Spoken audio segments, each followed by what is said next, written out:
Hello and welcome. Apple added a setting to the iPhone that basically breaks parts of your phone on purpose. Websites don't load correctly, message attachments are blocked, and some calls won't even come through. So why would anyone turn this on? Because there are attacks that don't require you to click anything. No link, no download, and no warning. Just receiving a message can be enough to compromise your phone. That's what Apple's lockdown mode is designed for. It strips away features that eliminate entire categories of attacks. But that raises a bigger question. What if, instead of removing features, you redesign the entire phone to be secure in the first place? That's where GrapheneOS comes in. These two approaches are often treated as alternatives, but they're not. They solve the same problem in completely different ways. And which one is right for you depends on something most people never think about: your threat model. Let's start with the simplest way to understand this. Lockdown mode is a panic button. You take a normal iPhone and you start turning things off. Anything that could be exploited, it's gone. GrapheneOS takes the opposite approach. Instead of removing features, it assumes your phone is already under attack and builds defenses into every layer of the system. So right away, you're looking at two fundamentally different strategies. Reduce what can be attacked versus harden everything that can be attacked. Apple's philosophy is straightforward. If a feature is risky, disable it, even if that means breaking parts of the experience, because code that doesn't run can't be exploited. GrapheneOS looks at the same problem and asks, what if we keep the feature, but make it extremely difficult to exploit? That leads to a very different kind of system. Here's a useful way to think about it. Lockdown mode is like amputation. You remove the parts that are most likely to be attacked. GrapheneOS is like armor. You keep the functionality, but reinforce it so attacks are far less likely to succeed. Neither approach is wrong. They're solving the same problem from completely different directions. Now, let's talk about the attacks that drove all of this: zero-click exploits. These are attacks where you don't tap anything, you don't open anything, your phone just receives data, and that's enough. Lockdown mode defends against this by stripping messaging down. No complex attachments, no rich previews, no unnecessary parsing. It turns messaging into something much closer to plain text. GrapheneOS doesn't remove those features. Instead, it isolates them. So even if something goes wrong, the damage is contained. This is a critical difference. Lockdown mode tries to stop the attack from starting. GrapheneOS assumes the attack might succeed and focuses on limiting what happens next.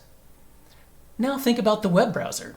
It's one of the most complex and most attacked parts of your phone.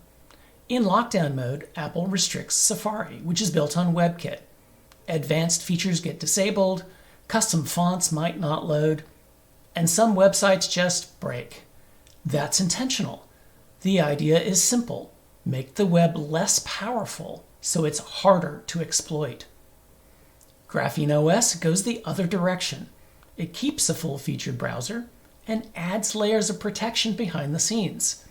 Stronger isolation, safer memory handling, and much more control over risky features. So instead of shrinking the web, it reinforces it.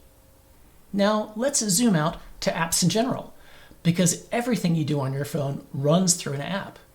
Lockdown mode doesn't change much here. It relies on Apple's existing sandboxing. GrapheneOS gives you much more control. You can decide which apps get network access, which apps can use sensors, and what they're allowed to do in the background. This matters because even if an app is compromised, those restrictions limit how far it can go. So again, you see the pattern. Lockdown mode focuses on preventing entry. GrapheneOS focuses on containing damage. Now, let's look at something most people never think about: your phone's radios. Cellular, Wi-Fi, and Bluetooth. These aren't just convenience features, they're also attack surfaces. Lockdown mode takes a blunt approach. It disables older cellular standards like 2G and 3G and prevents your phone from automatically joining insecure Wi-Fi networks, because these older systems are simply not safe anymore. GrapheneOS does something similar, but goes further. It gives you control over which apps can even access the network in the first place. So instead of just reducing risky connections, it limits who can use them at all. Now let's consider a different scenario. What if someone gets physical access to your device? Lockdown mode adds friction. Your phone has to be unlocked before it will talk to a computer or accessory. That alone blocks a lot of opportunistic attacks. But GrapheneOS pushes that further.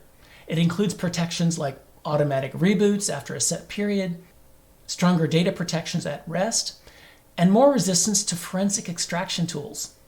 So if your threat includes device seizure, this difference becomes very real and important to you. This next part is less technical, but just as important. Who are you trusting? Lockdown mode assumes you trust Apple. Your data, your backups, your ecosystem, they all stay tightly integrated with Apple's services. GrapheneOS takes a different stance. It assumes you should trust as little as possible. Google services are optional.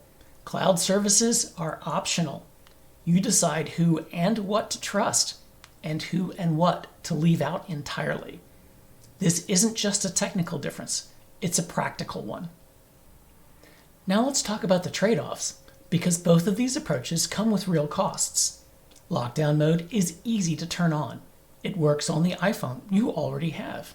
But once it's enabled, you'll notice things breaking. Websites may not load correctly, messages lose functionality, some features just disappear, and some calls don't connect. GrapheneOS is different. Once it's set up, it can feel like a normal smartphone again. But getting there takes effort.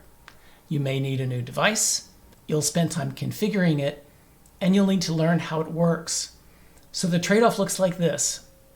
Lockdown mode is easy to adopt, but restrictive. GrapheneOS is flexible, but requires some commitment. So who should actually use which approach? If you're already using an iPhone, and you need protection right now, lockdown mode makes sense. It's fast, it's simple, and it immediately reduces risk. GrapheneOS is better suited for a different situation. If you expect ongoing risk, and you're willing to change how you use your device, then it becomes a much more powerful option. This isn't about which one is better. It's about which one fits your situation. Here's the bottom line. Lockdown mode raises the cost of attacking you. GrapheneOS changes the rules entirely. One strips your device down to reduce exposure. The other rebuilds the system to survive in a hostile environment. They're not competitors. They're tools for different levels of risk. And choosing between them starts with understanding what kind of risk you actually face. Thanks for watching, and if this has helped you understand the differences in your threat model and the choices that you need to make, consider liking and subscribing.